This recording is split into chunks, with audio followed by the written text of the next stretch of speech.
A so-called clean continuing resolution would come in at an annual rate of 986 at $986 billion due to the fact that it keeps non-defense spending below the BCA caps while reflecting the current run rate. Senator's time has expired. Mr. President, I thank the chair and a number of other comments about where we are financially. I would ask consent to have one additional minute. Without objection. I would just say, colleagues, that the defense cuts do not count war reduction costs. Those are entirely separate and not part of this. So the defense budget is getting hammered, but it can, you know, if we can't, we ought to smooth some of these reductions out in a more fair way. But fundamentally, we must remain committed to these requirements. And I know it would be hard for my Democratic colleagues because the budget they produced would spend $1 trillion over the BCA limits. And the President proposes to spend $1 trillion above just those limits that we agreed to in August of 2011. But as part of this deal, one of the things that cannot occur is it just would be wrong for us to breach the promise we made to the American people that if you let us raise the debt ceiling $2.1 trillion, we would reduce spending over 10 years by $2.1 trillion. And that reduction is really a reduction in the growth of spending because we would be growing spending $8 trillion over 10 rather than $10 trillion over 10. I thank the chair and would yield the floor. Mr. President. Senator from Minnesota. I ask unanimous consent to speak for up to 20 minutes. Is there objection? Without objection. Mr. President, I rise today to talk about the costs of the federal government shutdown, including a cost that we don't usually talk about, the opportunity cost. The fact is we are paying a huge price for what we are not doing here in Washington while so much of our time and energy are spent on this totally unnecessary shutdown. Americans are rightly looking at Congress and saying, what are you guys doing? Why are you hurting people? Why are you hurting families? Why are you impeding our economic recovery?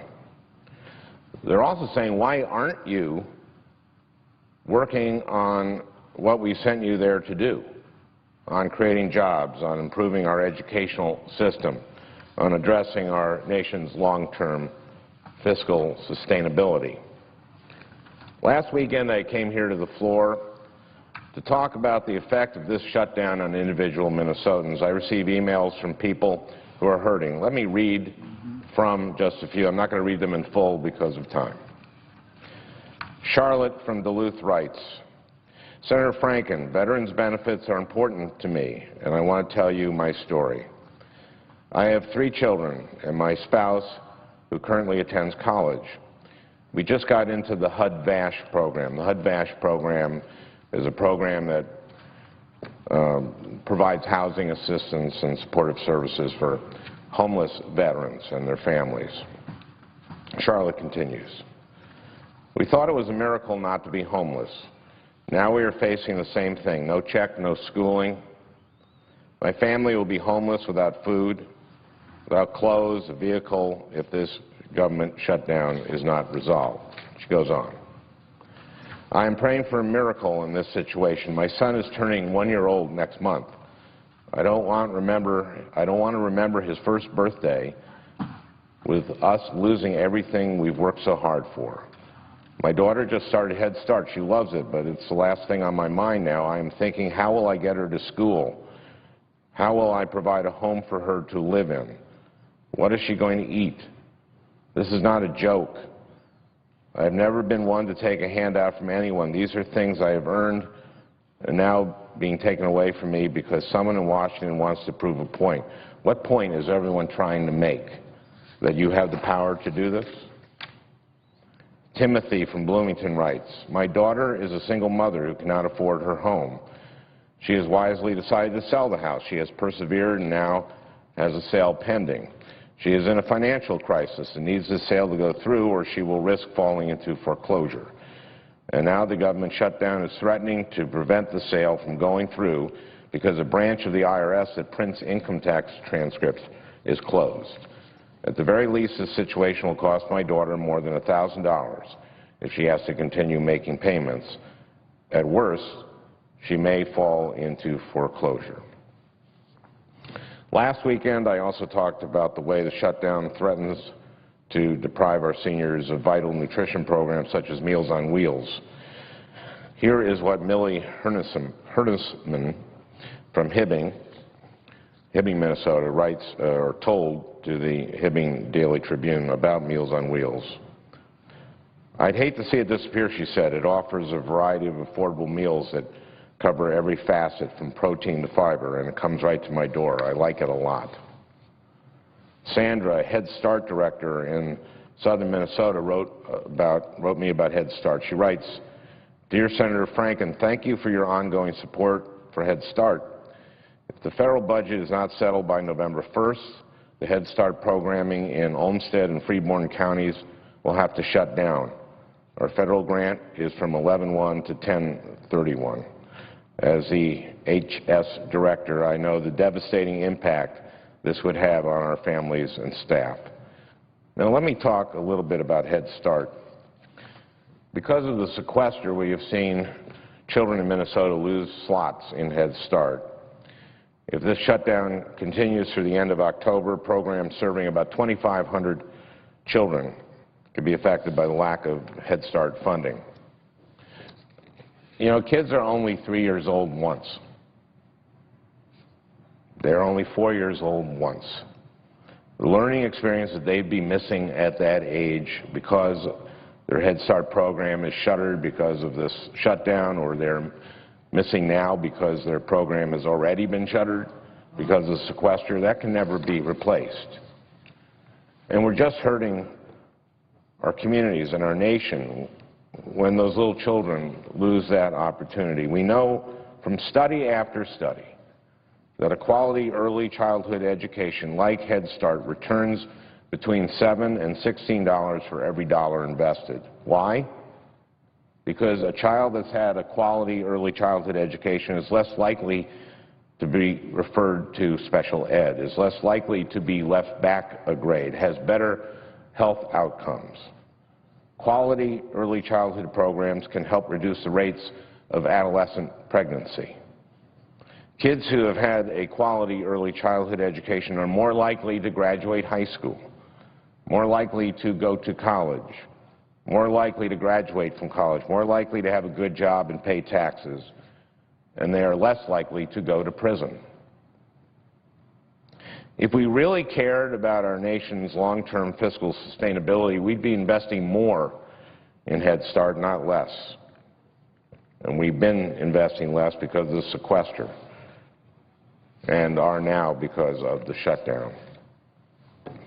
So that is just an example of the entirely counterproductive nature of this shutdown and the tremendous price that we are paying for it. But I rise today also to talk about the price we're paying for what we are not doing here in Congress, for the unmet needs which we are not turning our attention to because of the time that we're wasting with this shutdown and the threat of default on our debt. We have a skills gap in Minnesota. What is a skills gap? Well, recent studies have shown that between 1/3 and 1/2 of manufacturers in my state have at least one job that they cannot fill because they can't find a worker with the right skills to fill that job.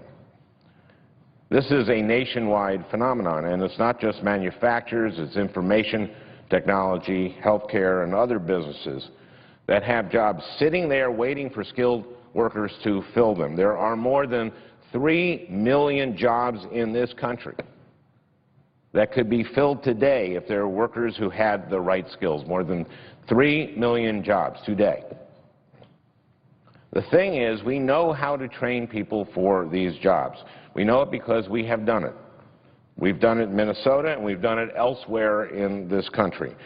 I have seen partnerships in my state between businesses and community and technical colleges that have been wildly successful.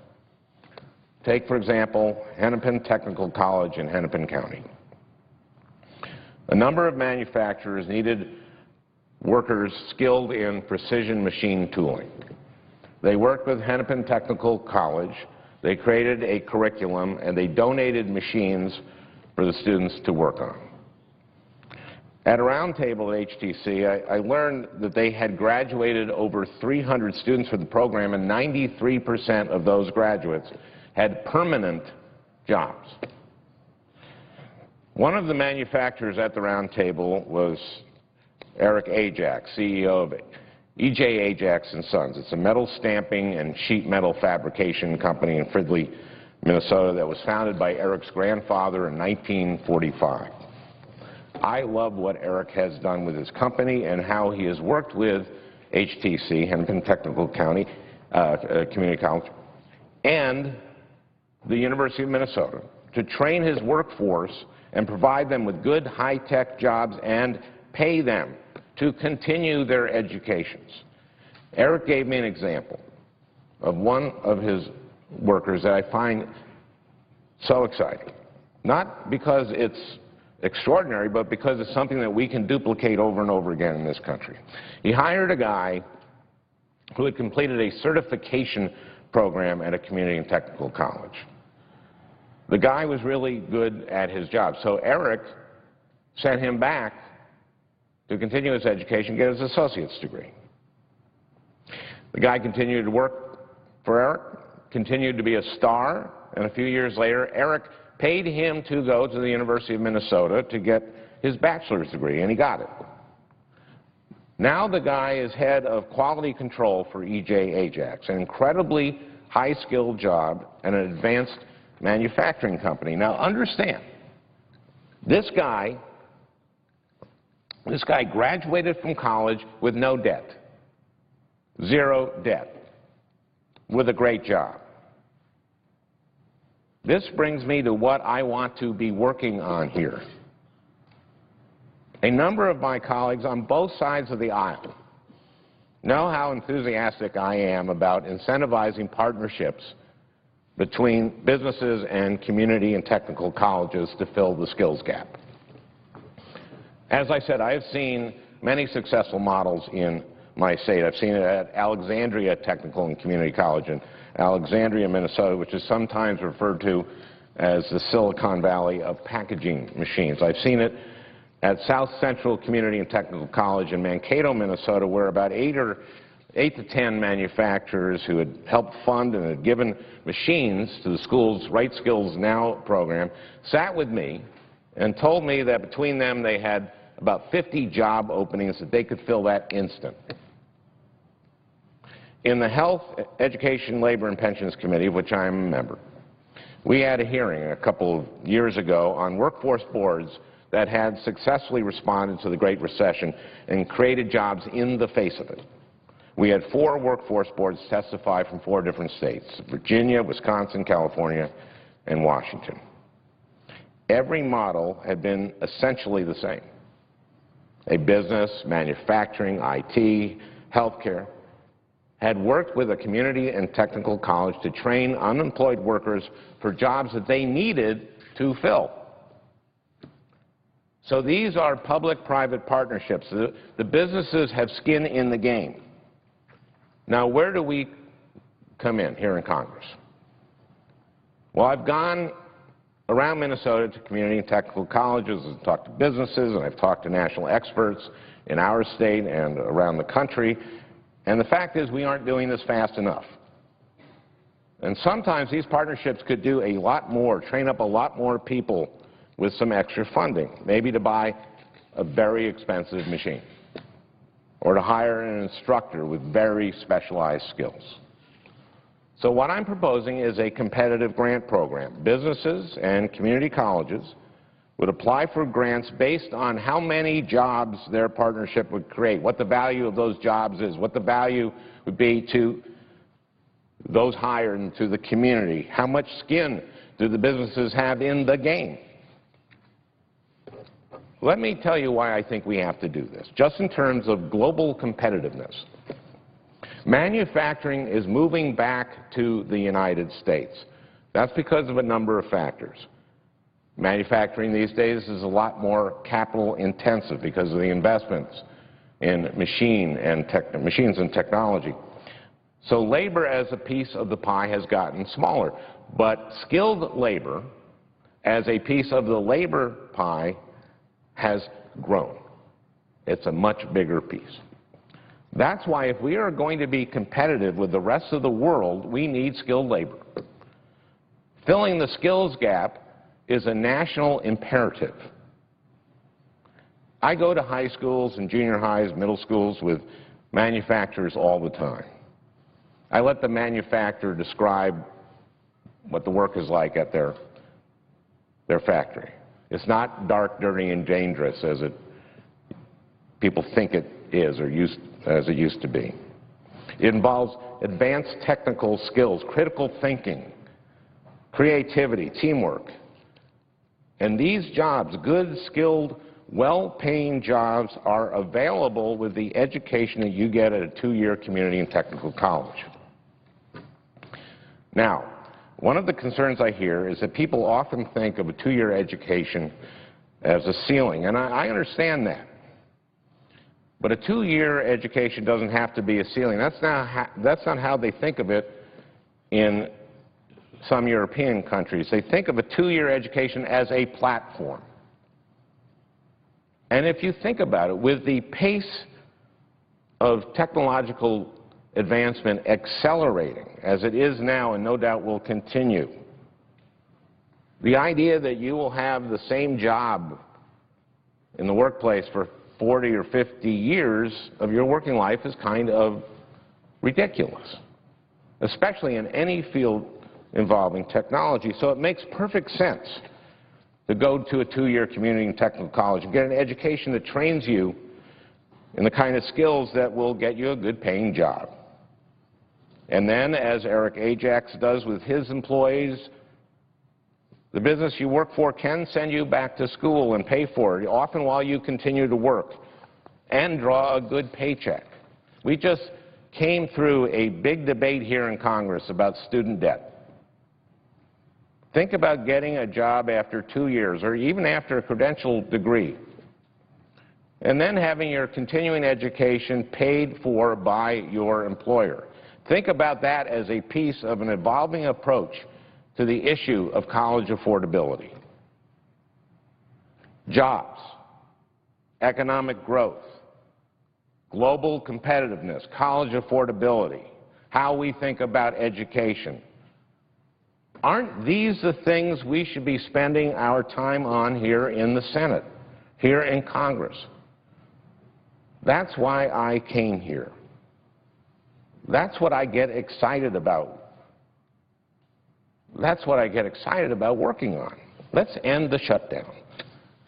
Let's commit to not defaulting on our debt. Then let's discuss how we strengthen our economic recovery. Let's talk about which investments that we make that are smart and lead to economic growth and which ones have outlived their usefulness. Every day that the government stays shut down, every day we wake up under the threat of default, every day we spend focus on something that isn't working together to create jobs and rebuild the middle class is, in my mind, a tragedy. It's an insult to all the people who are struggling. And it's a huge missed opportunity for our country. This nonsense would be ugly enough even if we didn't have work to do, but we do. We have so much work to do.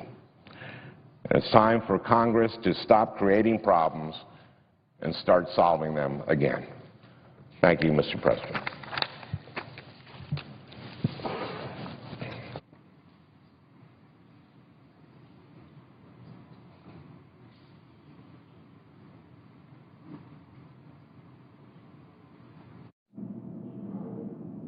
To suggest the absence of a quorum. The clerk will call the roll. Mr. Alexander.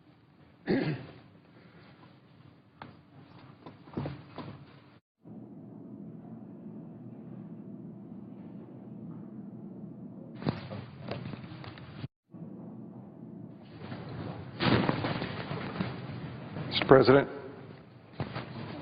Senator from Alaska. Mr. President, if we could, I'd like to enter into a colloquy. We are in a quorum call. Ask for a vacation of the quorum call, please. Without objection. Mr. President, I'd like to enter into a colloquy with several of my colleagues here, Senator from Montana, Senator from Oregon. We anticipate one or two others, and until we're completed with our colloquy. Without objection. Mr. President, you know, we come down here, it's Sunday afternoon, and I'm sure all of us, as well as a lot of furloughed employees, would rather be preparing for Monday's coming back to work. Even though it was a holiday, they probably are thinking about it, and maybe on Tuesday getting all ready. But here we are down here on the Senate floor. We're thinking about all the issues that the shutdown, the default, the threat of the default is on us right now as we creep closer and closer to this deadline, which, when you think about it, is unbelievable that we are at the risk of potentially defaulting on the debt of this country. Now, I know I heard from one of my colleagues earlier, Mr. President, he talked about the default potential, that really maybe it's not as bad as people think, that we'll get through this. And the fact is, if we go into a default, there's no question, we've already seen by the Chamber of Commerce, the business community, many people that we all talk to in our home communities, the impact this will have on everything from the stock market, interest rates, the ability for small businesses to borrow money at a reasonable rate, at a time when it's amazing. The number that came out last week was 7-year high in the sense of the least foreclosures in the last 7 years for individuals. Yet as families are finally getting back on their feet, less defaults for them, here's the biggest default sitting in front of us, this country. And we have tried to do everything possible to avoid this effort that we're in this next few days. One, by trying to get the government back open so we can have negotiations and discussions about what's necessary, ensure that we don't have a default that could jeopardize the economy. I know in my home state, we see the impacts. We had a hearing on Friday here in Washington. We had a captain of one of the crab vessels, which is a big industry for us.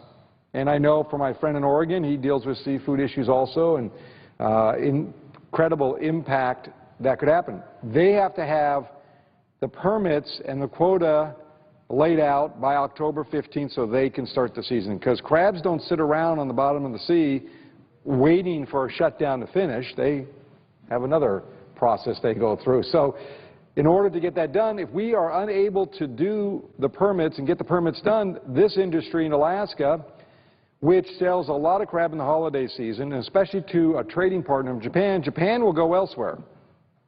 They will go to Russia and buy the crab. And once they start buying from another customer or another seller, the odds of us recapturing that decreases. So in other words, as my colleagues on the other side like to say, you know, we're just trying to find a solution. Well, every day they wait is another day we're shipping jobs clearly overseas. And here's one clear example.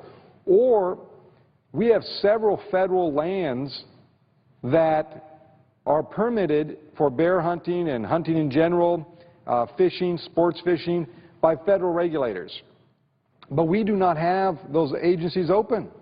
So now those sports hunters that come up to our state from all across the country and the world are unable to access those places. End result, thousands and thousands and thousands of dollars lost to these guides. And the thing about this is, we don't get this business back.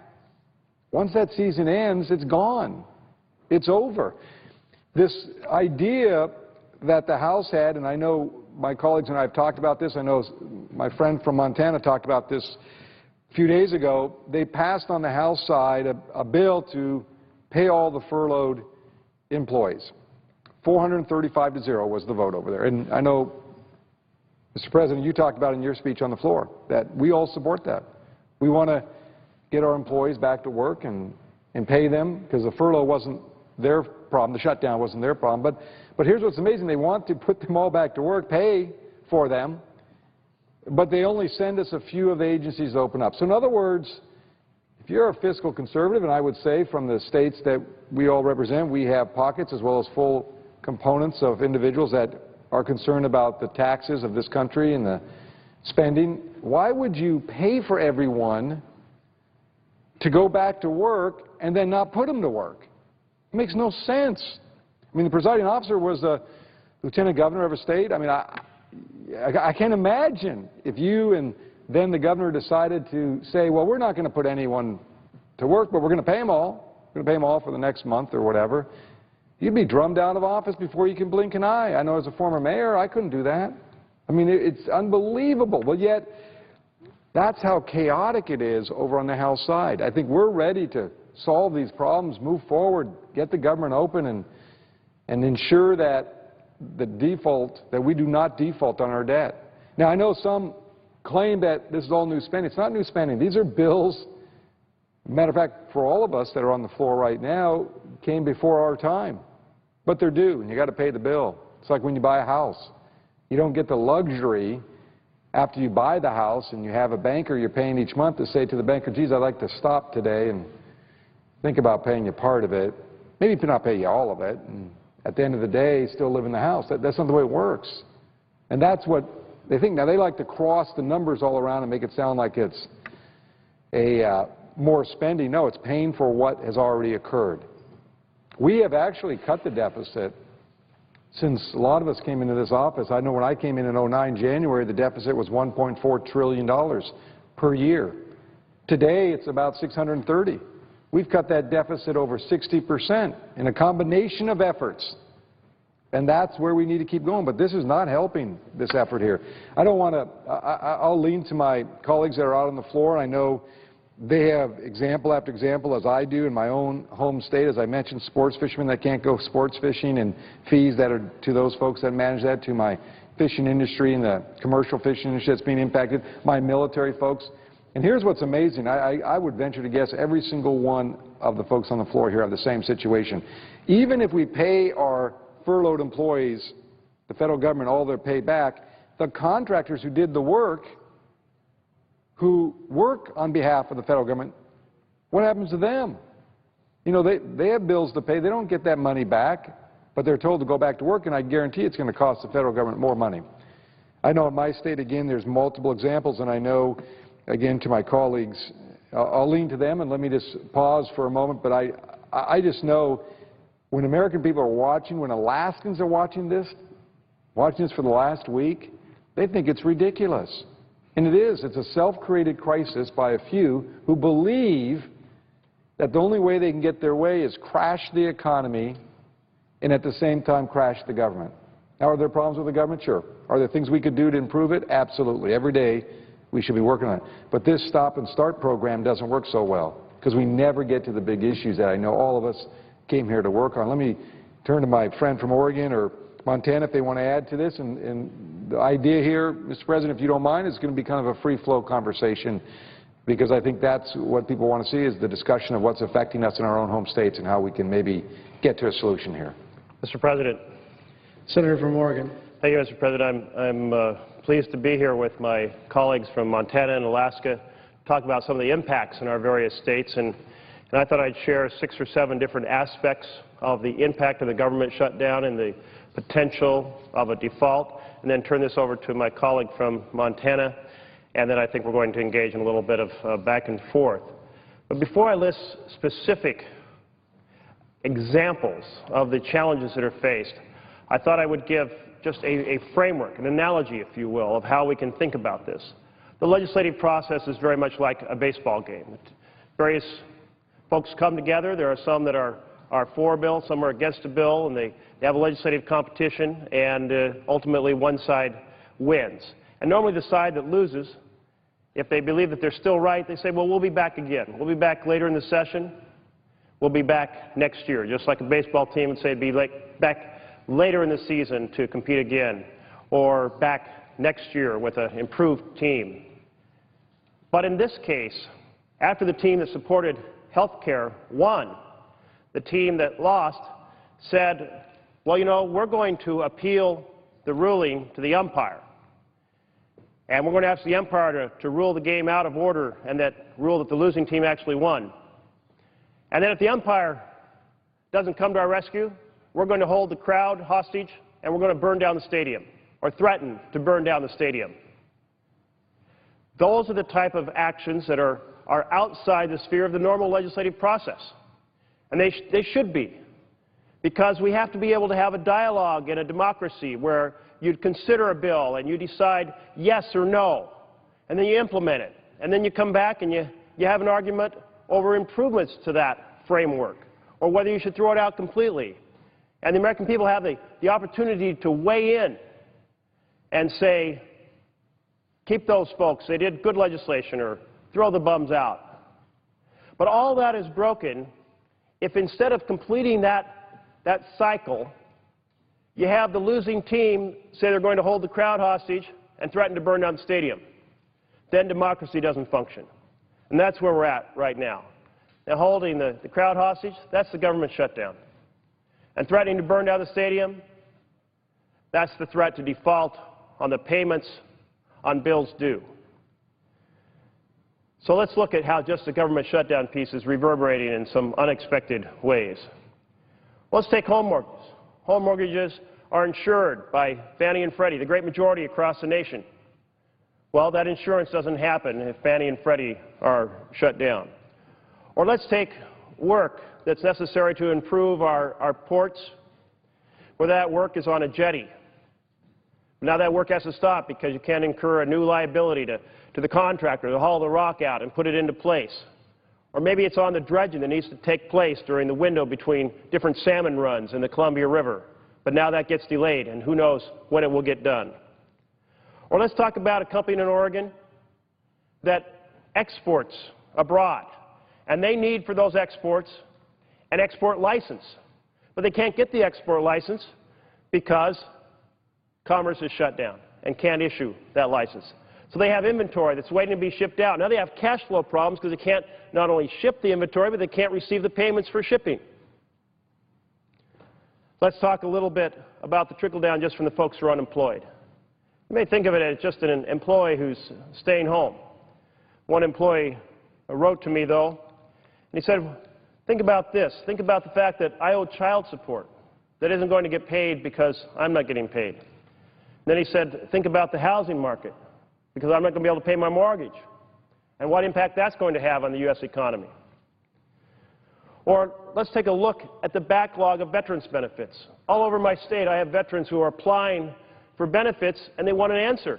And the Veterans Department is trying to process those applications. They have a high, intense effort to catch up on that backlog. Well, suddenly the backlog's getting bigger instead of getting smaller, because the work that's being done to get rid of that backlog grinds to a halt. And therefore, individual veterans are disadvantaged by not having their benefits applications processed. Or let's think about Head Start. Jessica Wassoon wrote to me. She says, I work in an early Head Start in Grants Pass. We are facing a shutdown due to the government shutdown. We have children who need stability and a caring place where they can get their basic needs met. So many families struggle to feed their children, and sometimes the food we serve is all those children get for the day. And then she goes on. She says, we provide more than just what some consider daycare.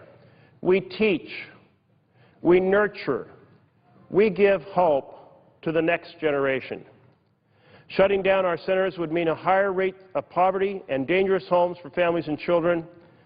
We need, she says, we need our voices to be heard. We need someone to stand up for us. Well, there are so many different ways, in addition, that this shutdown is reverberating in Oregon. One that affects every rural community is the impact on timber planting. We have the shutdown going on of actual logging that's taking place on federal forests. The folks who are logging are being told to stop cutting new trees, to pull their logs, skid them out, if you will, haul them out, and shut down. And what about the planning for the cuts for next year? What about the supply of logs to the sawmills that's going to keep that sawmill operating through the winter and into the spring? The reverberations are substantial. What about the economy in those small towns that depend on those log mills when folks don't have the money, because they can't log, to buy food at the grocery store? Well, I know that these issues are not unique to Oregon. I'm sure many of them reverberate in Alaska and Montana And with that, Mr. President, I yield the floor to my colleague from Montana. Yeah, I want to thank the senator from Oregon, Mr. President, and the senator from Alaska. You know, for many, many years, my Republican colleagues have have railed against government.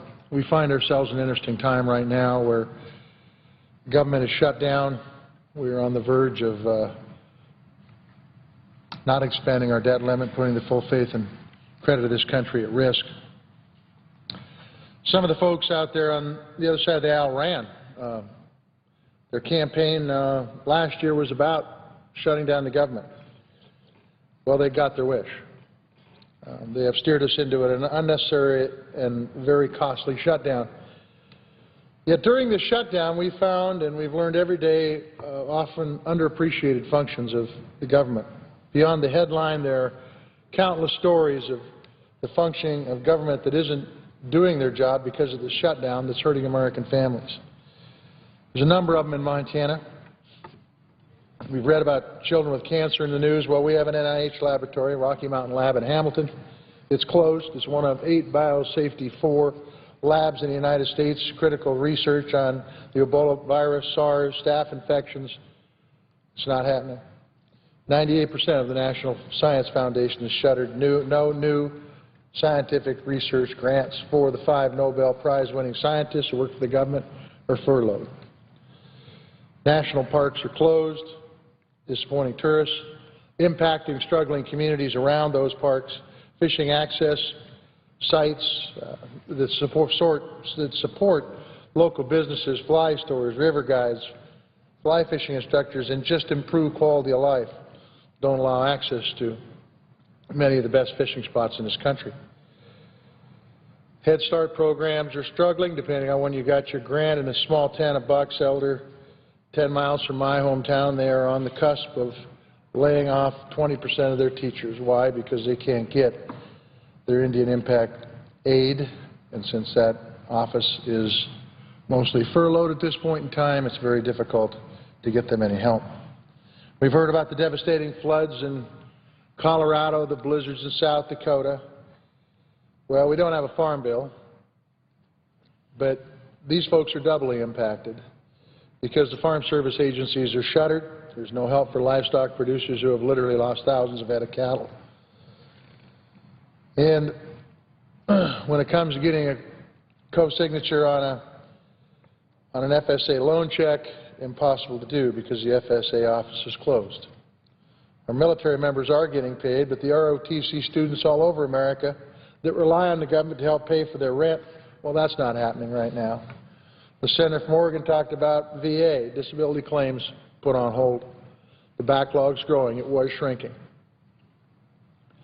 The IT system for a smooth transition between the DOD to VA, their electronic medical records, that's on hold. And by the way, that's critically important to get our backlog to a reasonable number. Home loans, education assistance, transportation office, workforce training, all put on hold. Domestic abuse shelters, Meals on Wheels, flu monitors at the CDC, the Mine and Safety and Health Administration, National Transportation Safety Board, all furloughed, except for the essential staff that's working without pay. Along that line, Mr. President, I want to say thank you to the folks at the rostrum who put in 3 pretty tough weeks. And the last week and a half plus almost 2 weeks haven't been paid. And they're here on a Sunday afternoon. Much like the police officers who responded to a tragic and scary situation last week, we're all running towards the problem. We're all on duty, but we're all not getting a paycheck. The House's political appeasement approach has been an attempt to reopen most of the popular and noticed agencies, picking winners and losers in a system built to work together. And then we have the debt ceiling, a situation where this is a Republican-driven government shutdown to bring us too close to comfort for defaulting on our national debt. Some folks out there will say it's no big deal. Well, I can tell you that if you're in business, you know it's a big deal. Some folks say, well, you can prioritize your payments. But the fact is that without increasing that debt limit, prioritizing the payments won't fix the problem. We've got folks all across this country, business people, working families, that are losing confidence in the United States. I just met a group of World War II vets that got off the plane about 2 hours ago in Washington, D.C., and a number of them talked to me about how we need to get our act together here. They fought for this country, but we're not fighting for them, and we need to. The Montana Chamber of Commerce, bankers across this country, Macy's, business leaders, all have said, don't be playing with this fire. In fact, a friend of mine by the name of Tony James, who's president of Backstone Group, wrote in the Wall Street Journal that, I quote, using the debt ceiling to settle domestic squabbles is playing Russian roulette with a loaded gun. And worse, by continuing on the present course, we're playing a deadly game with a gun held by some of this nation's biggest rivals. I couldn't agree more. We need to reopen this government. We need to pay this nation's bills. And we need to put this country back in a leadership role in this world. Senator Begich, or Senator from Alaska, we talked a little bit about park shutdowns, and I was curious to know, with Denali National Park, which is a big deal. Oh, yeah. I would assume that you're in the same boat as we are with Glacier and Yellowstone, that it's closed for business. Yeah, it's not only closed for business. One of the other things that goes on right now is, as you know, the FAA also is shut down. And there's elements of the FAA that's still operational, but the fact is, in order for visitors to my state, I'm sure to your state and to Oregon, there's a lot of general aviation that move around, moving tourists, moving businesses, moving folks from place to place. If you are in need of parts, people may not realize this. If you need parts for those planes, you have to register them with the FAA. But if the FAA is closed, you can't register the parts, you can't get the parts for your plane, and they're not making the parts then because they know they can't get them registered. So it's just like a ripple effect. The worst part of this is those businesses that are on the outskirts of all these national treasures we have in this country. I know Oregon has them, Montana has them, and the net result of that is those businesses don't have customers, customers that don't show up. I mean, those businesses who had prepared, built their inventories in anticipation, got material ready, got guides ready, got their buses all ready to go for those tours, can't do them because there's no customers, because they have no place to take them. So the reality is, the net result is these individuals, and I think my friend from Oregon, I think he says it so clearly in discussions I've had with him, it's almost like, and you can correct me, my friend from Oregon, if I say this wrong, but it's almost like a tax for these businesses because they don't get that money back.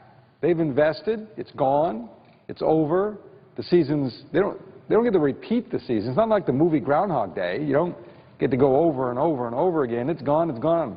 And I know all of us have this impact with these parks and national treasures. I know you've talked to me about this. Before I turn it back to you, I want to mention one thing that's very important. Because we've heard it on the floor, and I've heard it in the media accounts. They say, well, we can't extend and pay the debt of this country, making sure we don't go into default unless we have more spending cuts. No, we did that. We did that. The continuing resolution cuts $70 billion on an annualized basis out of the budget this year, this coming year. We cut $70 billion. We actually talked about it, tried to find common ground, and the common ground was we agreed with their number. The House number, we brought it all the way down to their number, $70 billion. We're taking additional cuts on an annualized basis to our budget. And now you have to pay the bill. So when you hear this, we didn't give one extra penny to make sure we don't default. Well, first off, the default should not be part of the debate here. We should never default on our debts, period. But if you want cuts, we've done it, $70 billion. Now, we're going to, because of the work they're doing, or lack of their doing, the government shutdown is causing kind of an indirect tax on these business people, which is unbelievable. Thank you. My colleague from Alaska is correct in pointing out that essentially right now we have a shutdown tax being imposed on families and businesses across our country. And indeed, we're facing, just a few days from now, a default tax. Now, a lot of folks from across the aisle come here and say they took a pledge to block any form of tax, but this is the worst kind of tax of all. They don't get any recovery. There is absolutely no value, there's no revenue raise that can be applied to the important aspects of running a government or reducing our deficit.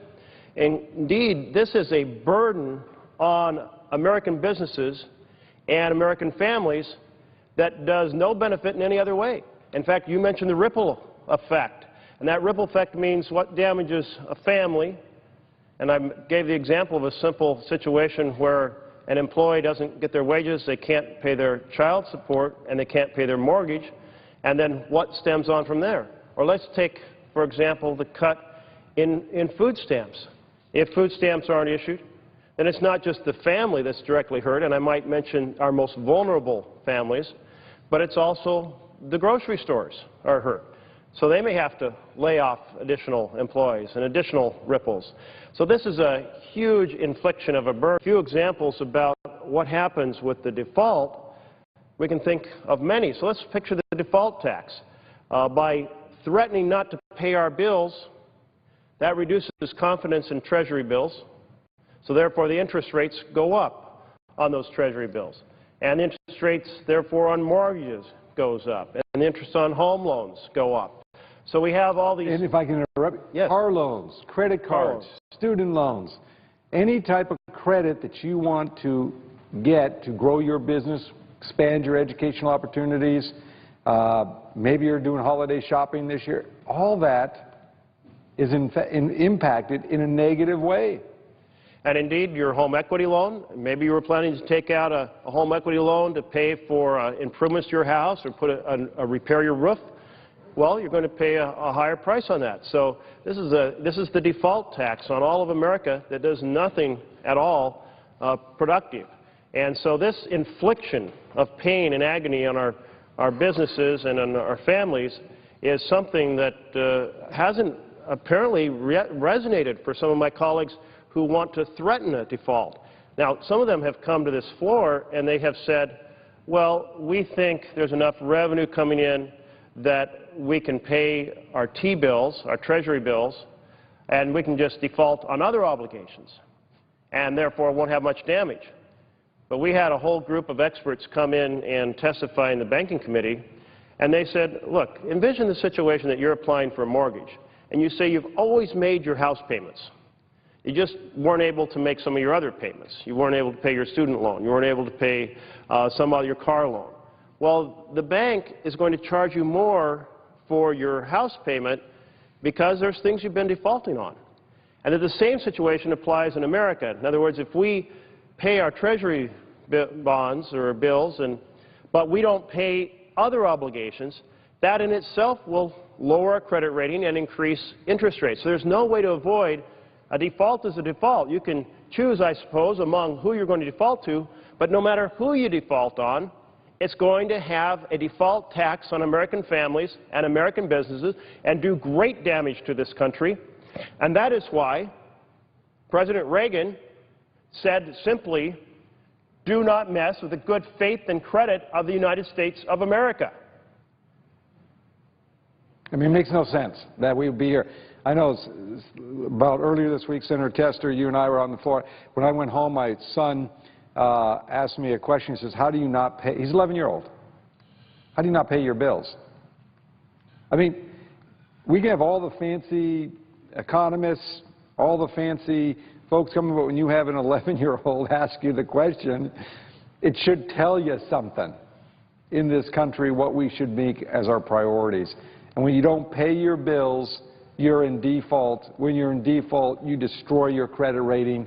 When you destroy your credit rating, the cost of doing business, of anything you do, goes up. It is very simple. Now, they can put all the fancy words, all the, ways they want to splice it and dice it by saying, well, but we can pay some, we can pay a little. No, that's not how it works. I mean, can you imagine every household sitting around today watching us and say, I think I'll pay part of my bills today. Next week, maybe I'll pay another bill, but I won't pay them all because I guess Congress does that, so I guess that's the new norm. I mean, if my 11-year-old son can pick this up, you can surely guess what's happening around this country watching us. And I say us in a collective way, not us sitting here. We're all three appropriators. We've dealt with cutting $70 billion out of the budget already for this year. We sucked it up and said we're going to do that because it's right for this country. Even though we may not have agreed on that number in the final, but we agreed to make sure we did this because we wanted to make sure we did not default and we kept this government working, and we will continue to fight on the issues we care about. It's amazing to me, but you know, sometimes you have to look to our young folks in this community and around this country, and they probably know better than us how to solve this problem. I'm just guessing. And I do think the children across the country know that responsible individuals pay their bills and responsible governments pay their bills, and I'm sure this concept is common sense in the great land of Montana. Absolutely, and you know, there's so many folks out there that claim to be pro-business folks, that they know what's going on in the business community.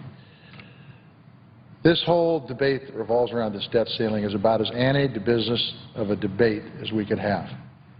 The fact is, if we don't increase the debt ceiling, you guys have already pointed it out, the senator from Oregon, the senator from Alaska, interest rates not only go up for our national debt, they go up for everybody. The economy decreases, shrinks, and you have less revenue coming in, and everybody knows if we're going to address our national debt, you've got to have a vibrant economy to address it.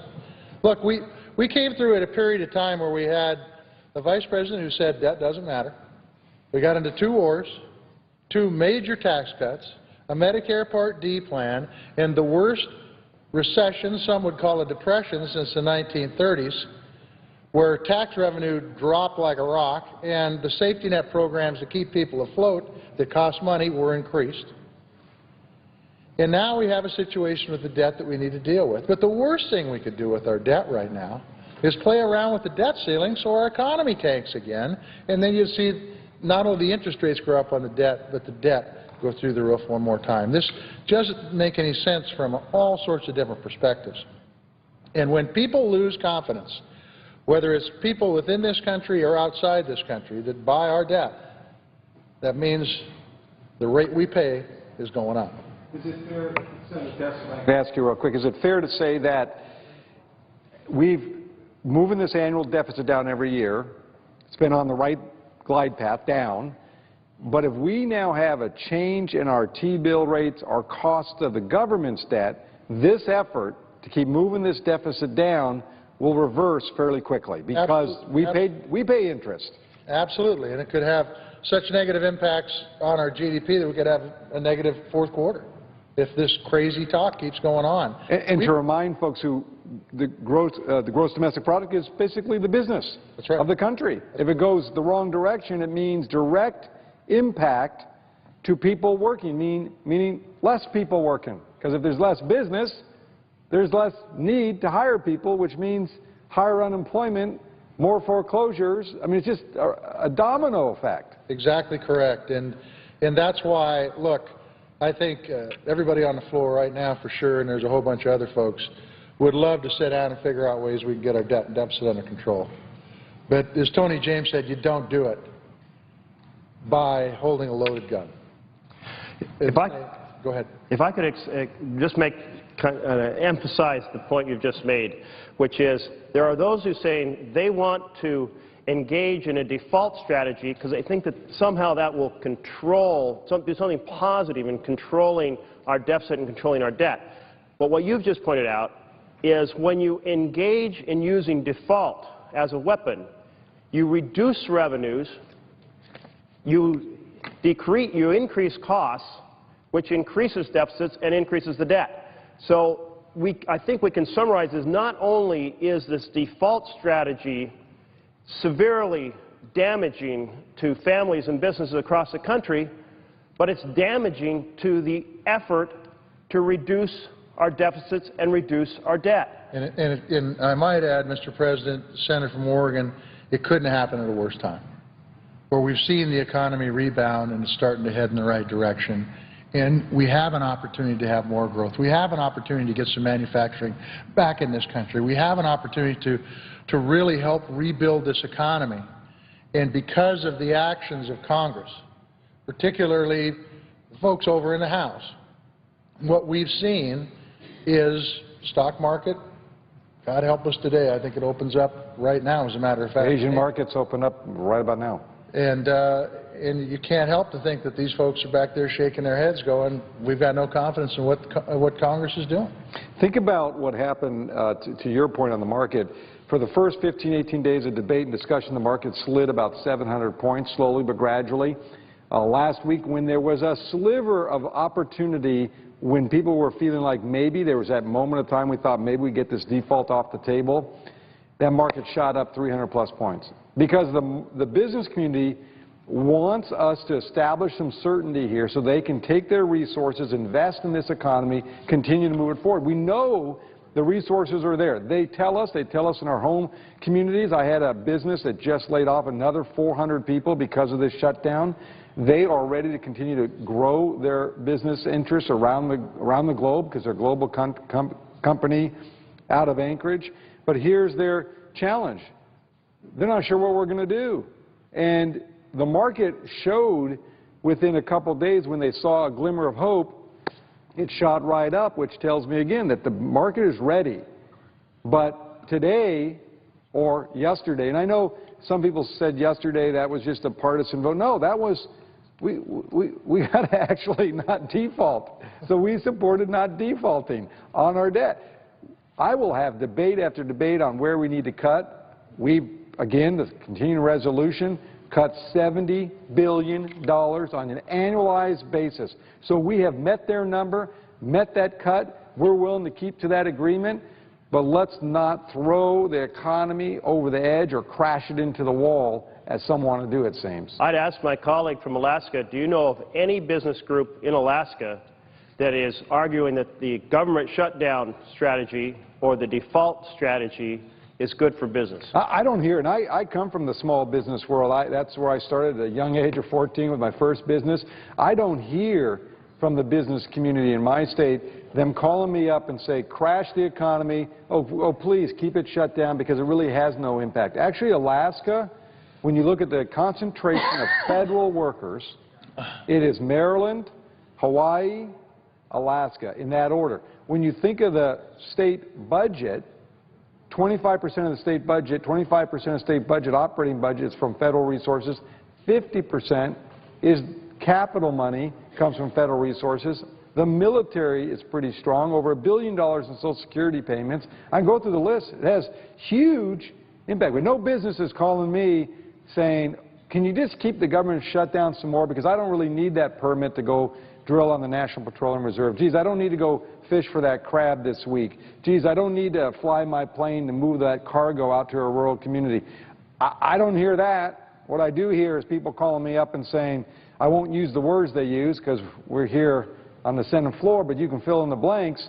They're very upset that they can't conduct their basic business of operations because of some of the connectivity that they have to the federal government through permits or land use, or Denali Park is a great example, where it's an unbelievable place to visit, but you don't get to go visit it, and you can't, in the hotels and the facilities around it are not getting the access they need. Well, I think it's the same in Oregon. I don't think I've heard from a single business group that is arguing in favor of the shutdown or the default strategy. And I know that many businesses, they need that export license.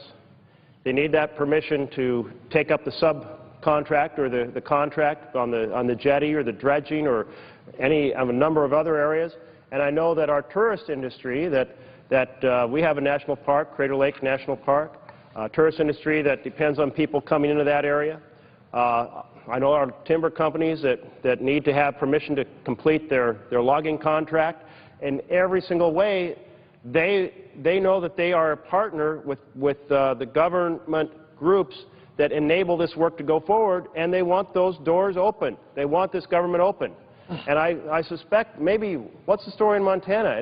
Well, it's the same. It is the same thing, Mr. President, Madam President, Senator from Oregon, Alaska. It's the same thing in Montana. I mean, particularly startup businesses, entrepreneurs who have a great idea are holding back because they don't want to get into a situation where they start investing money and then interest rates go through the roof and they're not going to be able to fulfill the dream that they have and create jobs, by the way, and create more economy. What I will say is this, is that the longer, and we're getting very close to the 17th of October, and the longer we play with this, there will be a point in time where the damage that will be done will take a very long time to rebuild. So I think now is the time, hopefully tomorrow, in fact, we can get an agreement here on the Senate floor, a common sense agreement to open the government and deal with the debt limit in a way that makes sense for this country and makes sense for the world, because it's going to have impacts not only here but around the world. We're seeing businesses in our state, they're not investing right now, they're holding off, and they were starting to invest, which is very, very unfortunate. So